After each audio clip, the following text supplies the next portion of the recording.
কেমন হবে যদি আপনি একদিন মিথ্যা কথা বলার ক্ষমতায় হারিয়ে ফেলেন? যেখানে মিথ্যা বলতে যাবেন সেখানে যদি ভুলবশত বারবার সত্যটা বেরিয়ে আসে, আর যদি সেই সত্য বলার কারণে আপনাকে জায়গায় জায়গায় মার পর্যন্ত খেতে হয়, তাহলেই বা কি হবে? বিষয়টা মজার মনে হলেও আজকের গল্পে আপনি দেখতে চলেছেন সত্য বলার কারণে একটা মানুষ কতটা সমস্যায় পড়তে পারে। শুধুমাত্র কথায় কথায় সত্য বলে ফেলার কারণে কিভাবে একটা লোক নিজের ক্যারিয়ার, বন্ধু বান্ধব, এমনকি নিজের পরিবারকেও হারাতে চলেছিল, সেটাই দেখব আমাদের আজকের গল্পতে, যেটার নাম লায়ার লায়ার। তাহলে চলুন গল্পটা শুরু করা যাক।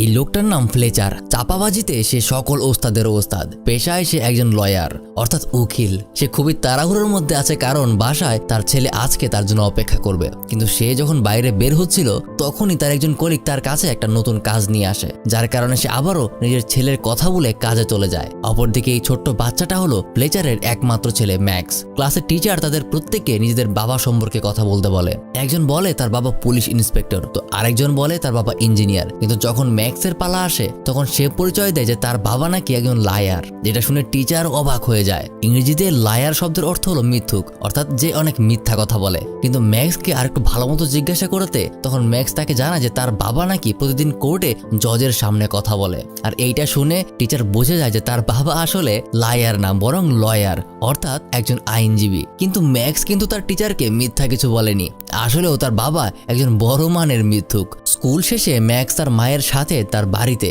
তার বাবার জন্য অপেক্ষা করছিল, কারণ তার বাবা তাকে কথা দিয়েছে সে তাকে আজকে রেসলিং দেখাতে নিয়ে যাবে। কিন্তু ফ্লেচার আজকেও লেট হয়ে গেছে, সে তার কথা রাখতে পারেনি। তবে কথা না রাখতে পারলেও সে কথা বানাতে জানে। এখানে আসার পর সে দুই একটা কথা বলেই তার পরিবারের মন জয় করে ফেলে। আগেই বলেছি সে মিথ্যা কথায় খুবই ভালো ওস্তাদ, কিন্তু এইভাবে উপরে উপরে এত মিল থাকলেও তার ওয়াইফ আর তার মধ্যকার একটা ঝামেলার কারণে তার আলাদা হয়ে গিয়েছিল। ফ্লেচার এখন তার ওয়াইফের সাথে থাকে না, অনেক আগেই তারা ডিভোর্স নিয়ে নিয়েছে। এখন শুধুমাত্র ছোট্ট ছেলেটার জন্য তার উপরে উপরে সম্পর্ক ভালো রেখেছে। তার এই ওয়াইফের নাম রিরি। বলতে বলতেই রিরির বর্তমান বয়ফ্রেন্ড চলে আসে। তার বয়ফ্রেন্ডকে দেখে ফ্লেচার উপরে উপরে অনেক হাসি খুশি থাকলেও ভেতর থেকে তার খুবই হিংসা হচ্ছিল। তার কথাবার্তা শেষ করে ফ্লেচার ম্যাক্সকে নিয়ে চলে যায় রেসলিং দেখতে। তখন রাস্তায় একটা ভিক্ষুক তার কাছে টাকা চায়, কিন্তু প্রতিদিনের মতো ফ্লেচার আজকেও বলে যে তার কাছে ভাঙতি নেই। আর এই ছোট ছোট বিষয়গুলো ভালো মতো মনে রাখবেন, কারণ সামনে এই ছোট বিষয়গুলোকে নিয়েই তাকে বিশাল ঝামেলায় পড়তে হবে। ফ্লেচার প্রথমে ম্যাক্সকে নিয়ে সোজা তার অফিসে চলে যায়, কারণ এখানে অল্প কিছু কাজ তার বাকি ছিল, সেগুলোকে শেষ করেই তারা একসাথে রেসলিং দেখতে যাবে। ভেতরে যাওয়ার পর সবার প্রথমেই ফ্লেচারের একটা কলিগের সাথে তার দেখা হয়, যে নিজের চুলগুলোকে এমন করে ডিজাইন করে রেখেছে যেটা দেখতে খুবই বিশ্রী লাগছে। কিন্তু সেটা ফ্লেচার মনের ভেতরে রেখে তার খুবই মিথ্যা প্রশংসা করতে শুরু করে যে তাকে নাকি দেখতে অনেক সুন্দর লাগছে। তারপর সেখান থেকে কিছুটা সামনে এগোতেই তার আরেক মোটা বন্ধুর সাথে দেখা হয়। সেখানেও ফ্লেচার তার মিথ্যা প্রশংসা করে যে মোটা হওয়াটাও নাকি একটা বিশাল পার্সোনালিটি, যেটা সে ধরে রেখেছে। তারপর তার সামনে আসে তার আরো একটা কলিগ, যে নিজে নাকের বড় একটা ফোঁড়া নিয়ে চলে এসেছে। তার নাকটা দেখে ফ্লেচার ভেতরে ভেতরে তাকে নিয়ে অনেক মন্দ বলছিল, কিন্তু সেটা প্রতিবারের মতোই সে ভেতরে রেখে দেয় এবং সামনে মিথ্যা মিথ্যা প্রশংসা করে। এরপর ফ্লেচার ম্যাক্সকে নিয়ে সোজা চলে যায় তার অ্যাসিস্ট্যান্টের কাছে।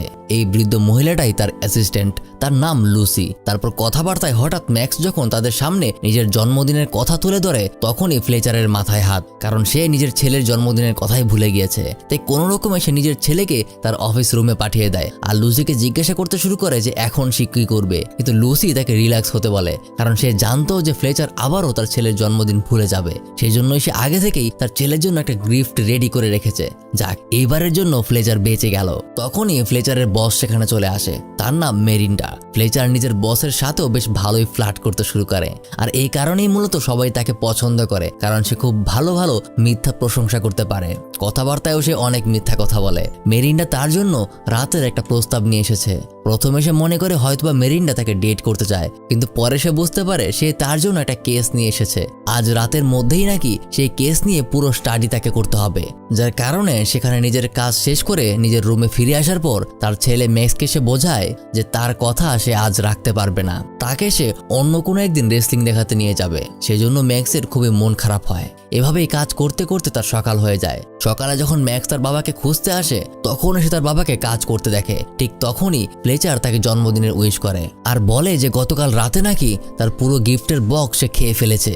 তার এই কথাবার্তাতে বোঝা যায় সে খুবই মজার মানুষ, কিন্তু তার একটাই দোষ, সে কখনোই নিজের কথা রাখতে পারে না, এমনকি কখনোই কাউকে সময়ও দিতে পারে না। যেমন গিফট হিসাবে বেসবল খেলার সরঞ্জামগুলি পেয়ে খুশি হলে যখন ম্যাক্স তার বাবাকে একসাথে খেলার কথা বলে, তখন তার বাবা বলে যে তার হাতে নাকি এখন সময় নেই, রাতের বেলা পার্টিতে একসাথে খেলবে, যার কারণে ম্যাক্সের আবারও মন খারাপ হয়ে যায়। কিছুক্ষণ পর ম্যাক্সের মা অর্থাৎ রিরি তার বয়ফ্রেন্ডকে নিয়ে ম্যাক্সকে রিসিভ করতে চলে আসে। এখানে দেখা যায় বাবা হয়ে ফ্লেচার তাকে গিফট দিয়ে যতটা খুশি করতে না পারলো, রিরির বয়ফ্রেন্ড ম্যাক্সের সাথে খেলবে, এতেই যেন সে অনেক বেশি খুশি। ফ্লেচার তাদেরকে বিদায় জানিয়ে সেখান থেকে চলে যায় তার নিজের কাজে। সেখানে আজকে তার নতুন আরেকটা ক্লায়েন্টের সাথে পরিচয় হয়। এই মহিলাটা নিজের স্বামীর সাথে চিটিং করেছে, নিজের হাজবেন্ড থাকাতেও অন্য আরো 7-8টা ছেলের সাথে সময় কাটিয়েছে। কিন্তু এই মহিলার হাজবেন্ডের সাথে দুটো সন্তানও আছে। এখন তার হাজবেন্ড দুটো সন্তানকে তার কাছে রেখে দিতে চায় আর তার বিরুদ্ধে মামলা করেছে। এখন এই মহিলাটাও নিজের হাজবেন্ড থেকে আলাদা হতে চায়, কিন্তু এখানে যদি সে কোনো রকমে নিজের হাজবেন্ডের দোষ দেখাতে পারে তাহলে সেটা মোটা অঙ্কের টাকা পাবে, না হলে কিছুই পাবে না।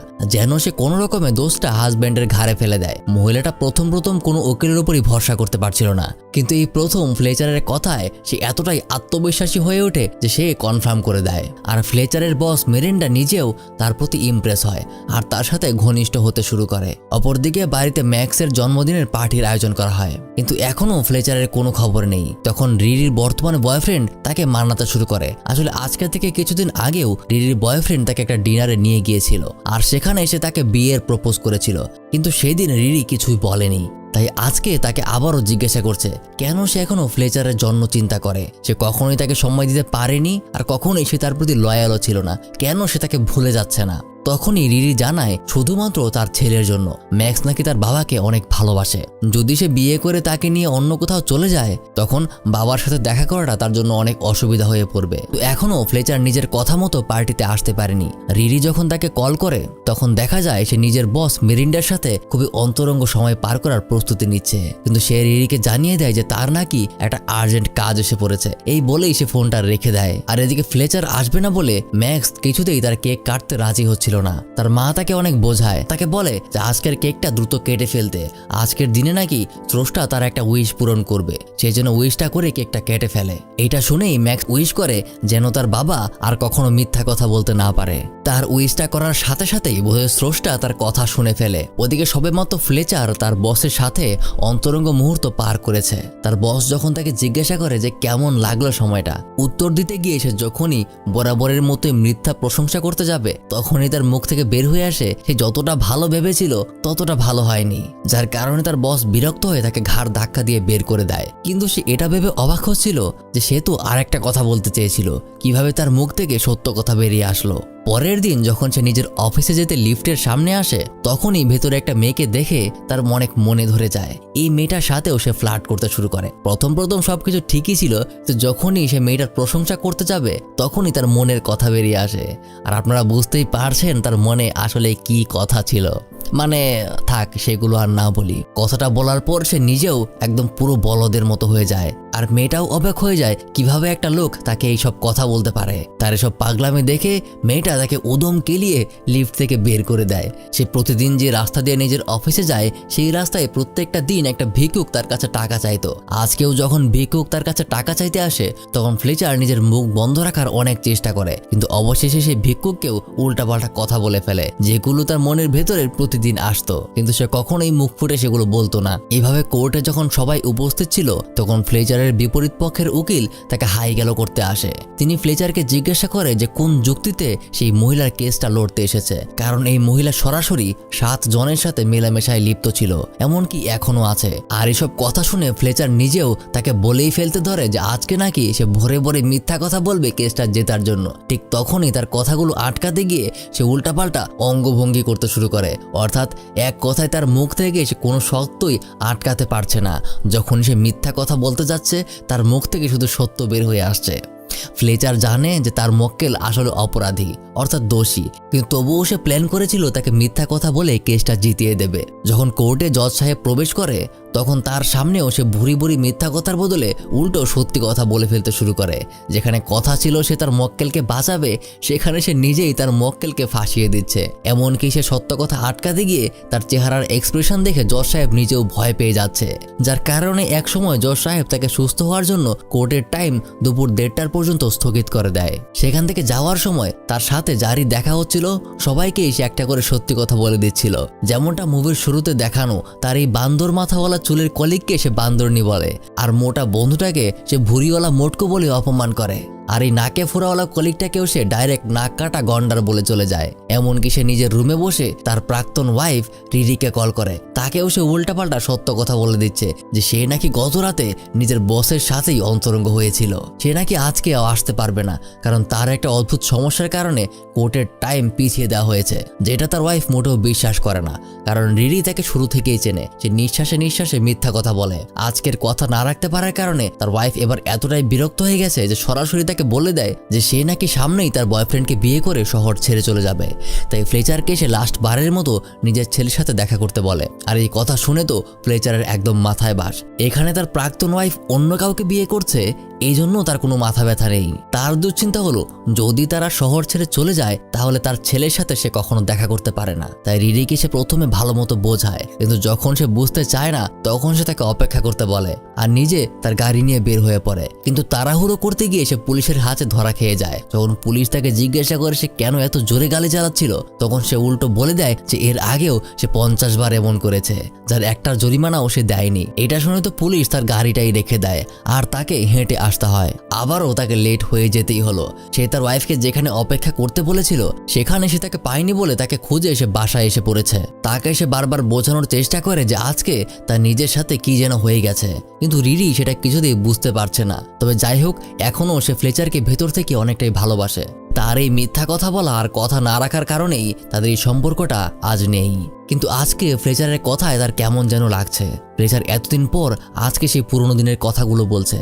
সে বলছে তার পরিবারকে সে কতটা ভালোবেসেছিল, কখনোই সে একজন ভালো বাবা হয়ে উঠতে পারেনি, ভালো একজন হাজবেন্ডও সে হয়ে উঠতে পারেনি, তাই তো তাদের মধ্যে ডিভোর্স হয়ে গিয়েছিল। এসব কথা শুনে রিরির মাঝে কিছুটা পরিবর্তন আসতে শুরু করে। ফ্লেচার তার কাছে শেষ একটা সুযোগ চায়, যেটায় রিরি রাজি হয়ে যায়। আজকে সে যে কথাটা দিয়েছিল সেটা যেন সে রাখে। ছুটির পর স্কুলে ম্যাক্স অপেক্ষা করবে, ফ্লেচার যেন তাকে সেখান থেকে রিসিভ করে।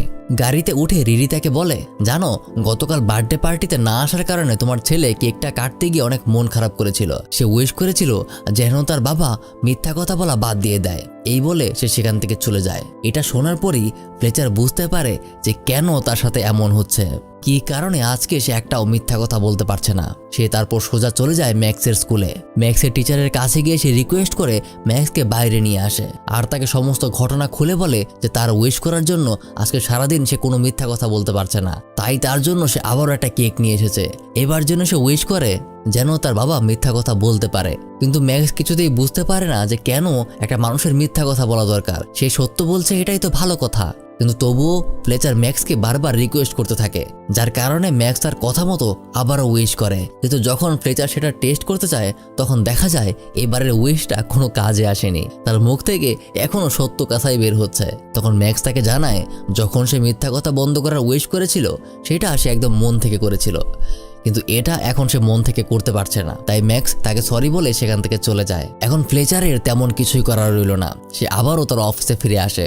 অফিসে যাওয়ার পর তার মনের সকল দুঃখ সে নিজের অ্যাসিস্ট্যান্ট লিজাকে বলতে শুরু করে, কিন্তু লিজা বিশ্বাস করতে চায় না, যার কারণে টেস্ট নেওয়ার জন্য লিজা তাকে তার সন্দেহের কিছু প্রশ্ন জিজ্ঞেস করতে শুরু করে, যেগুলোর আসল সত্য জানতে পেরে এবার সে এতটাই রেগে যায় যে সে আজ থেকে নাকি তার কাজই করবে না। এই বলে সে রাগ দেখিয়ে চলে যেতে ধরে। ফ্লেচার তাকে অনেক রিকোয়েস্ট করে, কিন্তু আজ রিকোয়েস্ট করতে গিয়েও সে আরো কয়েকটা সত্য কথা বলে ফেলে, যার কারণে অবশেষে লিজা তাকে ছেড়েই চলে যায়। তারপর বলতে বলতে সেখানে তার অফিসের বস অর্থাৎ মিরিন্ডা চলে আসে। সেদিন মিরিন্ডাকে সে কিছু সত্য কথা বলেছিল, তাকে এসে বোরিং বলেছিল, আর আজকে তার প্রতিশোধ সে নিতে চায়। মিরিন্ডা তাকে সোজা আদালত কমিটির কাছে নিয়ে যায়। সেখানে কমিটির প্রধান প্রধান ব্যক্তিদের সম্পর্কে তাকে বলতে বলে, আর যেহেতু সে সত্য কথা আটকাতে পারছে না, তার মানে তার মনে যা আসছে তাই সে বলে দিচ্ছে। আর অবশ্য এনাদের ব্যাপারে তার মনে ভালো কিছু ছিলও না। এতদিন সে উপরে উপরে তাদের প্রশংসাই করে এসেছে, কিন্তু দেখা যায় এসব কথায় তারা কেউই রাগ করেনি, বরং সেগুলোকে হাসি তামাশা মনে করে উড়িয়ে দিতে শুরু করে। তারা মনে করে ফ্লেচার হয়তো খুব ভালো যোগ করতে পারে।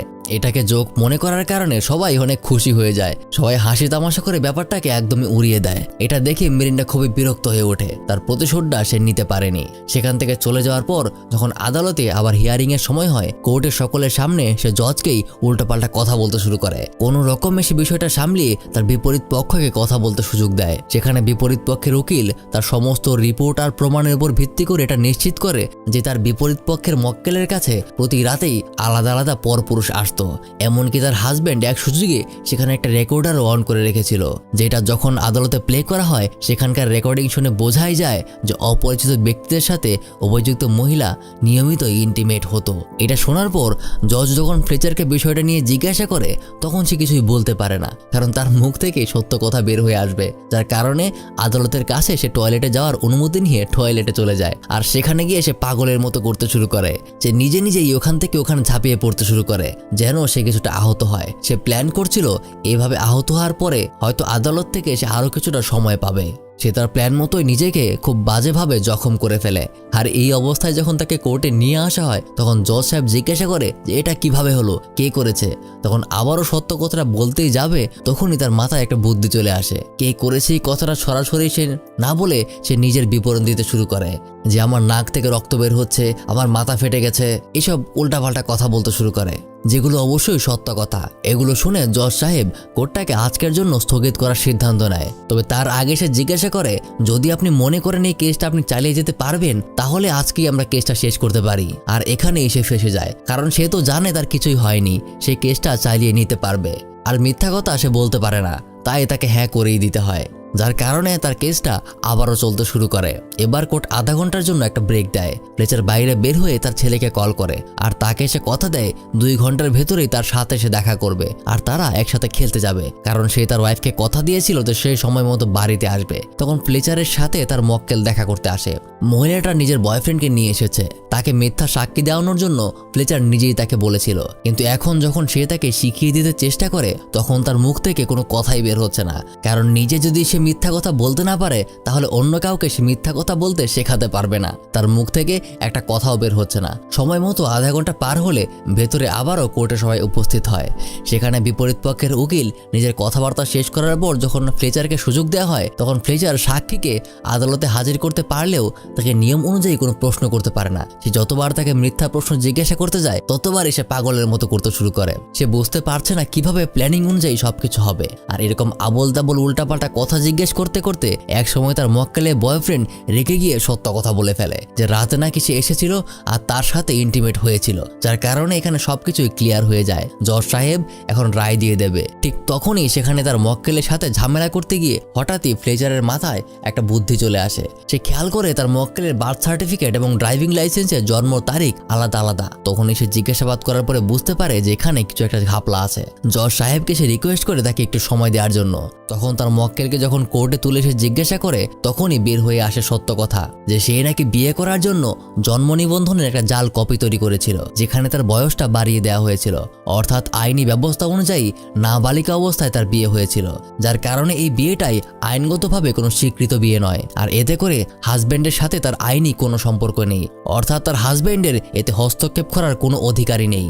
যেহেতু আইনগত তাদের বিয়েটাই হয়নি তাই হাজব্যান্ডের কোনো অধিকারই নেই তার ব্যক্তিগত জীবনে হস্তক্ষেপ করার, কারণ আইনগতভাবে তো সে তার হাজবেন্ডই না। আর এই কথাটা শোনার পর কোর্টের হাতে আর কিছুই করার থাকে না, তার কথায়ও যুক্তি আছে, এমনকি লিগালিও প্রমাণ হয়ে গেছে, যার কারণে অবিশ্বাস্য রকমভাবেই একদম শেষ মুহূর্তে সত্য কথা বলেই সে তার কেসটা জিতে ফেলে। কিন্তু সে তো জানতো যে এই মক্কেল একজন ভালো মহিলা না, সে তার হাজবেন্ডের সাথে আসলেই চিটিং করেছে। এমনকি তার 2 বাচ্চাও তার মায়ের থেকে তার বাবাকে বেশি ভালোবাসে, তারা তাদের মায়ের সাথে থাকতে চায় না, কিন্তু এখানে জোর করে তাদেরকে তার মায়ের কাছেই পাঠিয়ে দেওয়া হচ্ছে, কারণ এখানে আসল অপরাধী বানানো হচ্ছে বাবাকে, আর যেখানে বাবা ভালো মানুষ। এই বিষয়টা ভাবতে ভাবতেই ফ্লেচারের মনে ব্যাপারটা খুব বাজেভাবে আঘাত করে, কারণ তার মনে পড়ে যায় তার নিজের ছেলের কথা। এটা ভেবে সে কিছুতেই নিজের মনকে মানাতে পারছে না। সে কখনোই ছোট ছোট 2টা বাচ্চাকে এভাবে কষ্ট পেতে দেখতে পারবে না। তাই সে আবার জজ সাহেবের কাছে অনুরোধ করতে শুরু করে যেন তাকে আর একটু সময় দেওয়া হয়। কিন্তু জজ সাহেবের কথা এখানে আর কিছুই করার নেই, যার কারণে একটা সময় ফ্লেচারের মাথা গরম হয়ে যায়। সে এমনিতেও আজকে সারাদিন অনেক ভোগান্তি পার করেছে, কিন্তু অবশেষে যখন সে বুঝতে পেরেছে যে মিথ্যা কখনোই কোনো কিছুর কল্যাণ করতে পারে না, তাই এবার জজ সাহেব মানছে না দেখে তার সাথে সে বেয়াদবি করতে শুরু করে, যার কারণে তাকে ভরা আদালতে এরকম বেয়াদবির জন্য ধরে নিয়ে যাওয়া হয়। ভেতরে গিয়ে সে তার প্রাক্তন স্ত্রীকে কল করে, তাকে সে বোঝাতে শুরু করে, বিশ্বাস করো আমাকে পুলিশে ধরে নিয়ে যাচ্ছে, আমি এখন আসতে পারছি না, তুমি দয়া করে $1000 ফাইন দিয়ে আমাকে মুক্ত করো। কিন্তু রিরি আর তাকে বিশ্বাস করতে চায় না। এতকাল সে তাকে মিথ্যা কথা বলেছে, ভাবছে যে এখনো হয়তো মিথ্যা কথাই বলছে, আসতে পারেনি বলে এমন একটা বাহানা দিচ্ছে, যার কারণে শেষ বিদায় জানিয়ে সে তাকে ব্যঙ্গ করতে শুরু করে। এসব কথা বলতে বলতেই ফ্লেচারের সময় শেষ হয়ে যায় আর তাকে ভেতরে টেনে নিয়ে যাওয়া হয়। তারপরেই তার অ্যাসিস্ট্যান্ট তাকে মুক্ত করতে আসে। তারই এক কলিগ নাকি তাকে কল করেছিল যে ফ্লেচার সত্য কথা বলে বিপদে পড়ে গেছে, তাই সে তাকে সাহায্য করার জন্য এগিয়ে এসেছে। ফ্লেচার তাকে ধন্যবাদ জানায়, কিন্তু সে এখানে বসে থাকতে পারবে না, তার ওয়াইফকে বোঝাতে হবে। তাই সে সোজা গাড়ি নিয়ে চলে যায় এয়ারপোর্টে। সেখানে তাকে ভেতরে ঢুকতে দেওয়া হবে না, এটা তার জানা ছিল, কিন্তু তবুও সে জিজ্ঞাসাবাদ করে জানতে পারে যে ফ্লাইট নাকি ইতিমধ্যে ছেড়ে দেওয়ার প্রস্তুতি নিচ্ছে। কিন্তু সে তো বসে থাকবে না, সে নিজেকে একটা লাগেজ বানিয়ে এয়ারপোর্টের ভেতরে ঢুকে পড়ে। সেখানে এসে সোজা রানওয়েতে পৌঁছে যায় আর দেখতে পায় প্লেন ছেড়ে দিয়েছে, কিন্তু তাকে কিছু একটা করতেই হবে। তাই সে সোজা প্লেনে ওঠার যে সিঁড়ি, সেই সিঁড়িটাকে চুরি করে নিয়ে চলে যায় চলন্ত প্লেনের দিকে। শুরুর দিকে এসব প্লেনের গতি অনেকটাই কম থাকে, তাই একটা সময় নাগালও পেয়ে যায়। একে একে প্রত্যেকটা জানালায় সে নিজের ওয়াইফ আর ছেলেকে খুঁজতে শুরু করে। আর এদিকে ভেতরে রিরি নিজেও কেমন যেন এখান থেকে চলে যেতে চাইছে না, কিন্তু তবুও নিজের জেদের কারণেই তাকে চলে যেতে হচ্ছে। তার বয়ফ্রেন্ড যখন তাকে আই লাভ ইউ বলে, তখন সে শুধুমাত্র তাকে থ্যাংক ইউ বলে, আই লাভ ইউ টু তাকে বলে না। অর্থাৎ বোঝা যায় তার মধ্যে ফ্লেচারের প্রতি এখনো একটা টান আছে। শুধুমাত্র তার ব্যবহারের কারণে বিরক্ত হয়ে সে তার কাছ থেকে দূরে চলে যেতে চাইছে। কিন্তু তার বয়ফ্রেন্ড যখন হঠাৎ জানালা দিয়ে তাকায়, তখনই সে ফ্লেচারকে দেখে। বাকিরাও এটা দেখে খুবই অবাক হয়ে যায়। তারা মনে করে হয়তোবা সে বিদায় জানাতে এসেছে, কিন্তু সে তো আসলে বিদায় জানাতে আসেনি, সে তাদেরকে আটকাতে এসেছে।